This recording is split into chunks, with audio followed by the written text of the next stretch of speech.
नगरपालिकेच्या तासगाव नगर परिषद निवडणुकीमध्ये माजी खासदार संजय काका पाटील यांनी बाजी मारली आहे। वंचित बहुजन आघाडीला सोबत घेत स्वाभिमानी विकास आघाडीनं तासगाव नगर परिषदेमध्ये विजय मिळवलाय। तर विजयानं त्यांनी आमदार रोहित पाटलांना धक्का दिलेला आहे। लोकसभा आणि विधानसभा निवडणुकीमध्ये संजय काका पाटील यांना पराभव पत्करावा लागला होता।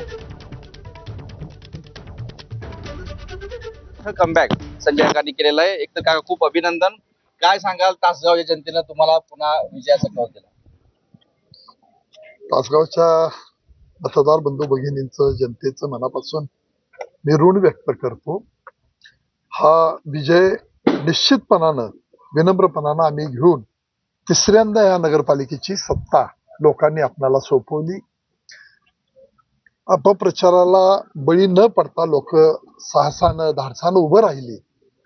खोटे नाटक आरोप आणि सहानुभूती निर्माण करणं आणि कोणतरी गुंड असं लोकांच्या पुढे चित्र उभा करणं, धाडशी असणं हा काही गुन्हा नव्हे।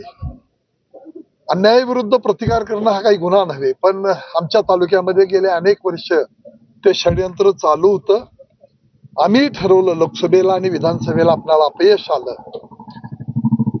ते अपयश आम्ही विनम्रपणानं स्वीकारून पुन्हा नगरपालिकेच्या इलेक्शनला आम्ही कुठलाही पक्ष, कुठलंही चिन्ह, कुठलीही सत्ता, कुठलाही नेता, एखादी संस्था असं कुठलंही नसताना आम्हाला आघाडी मिळायला सुद्धा अडचण झाली।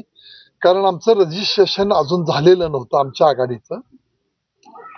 काही मोठ्या लोकांच्याकडे आघाड्या होत्या, त्यांना आम्ही विचारलं, ते म्हणले आम्हाला जरा त्रास होईल, नको आमची घ्यायला। आम्ही ती विनम्रपणानं स्वीकारली आणि निलेश सोगडींची पलूसची आघाडी इथं आणली आणि त्या आघाडीच्या माध्यमातून शेवटचे 4च दिवस आम्हाला चिन्ह पोचवायला मिळालं। तरी सुद्धा थेट नगराध्यक्ष आणि 13ची संख्या ही आपल्याला या लोकांनी दिली।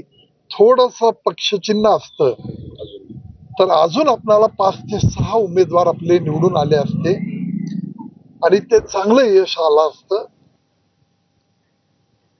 पुढची बातमी पाहूयात। नगरपंचायतीच्या निकालावरून आशिष शेलारांनी मवियावरती निशाणा साधलाय। दऱ्याखोऱ्यातून मराठी माणूस पेटून उठला आणि स्वार्थी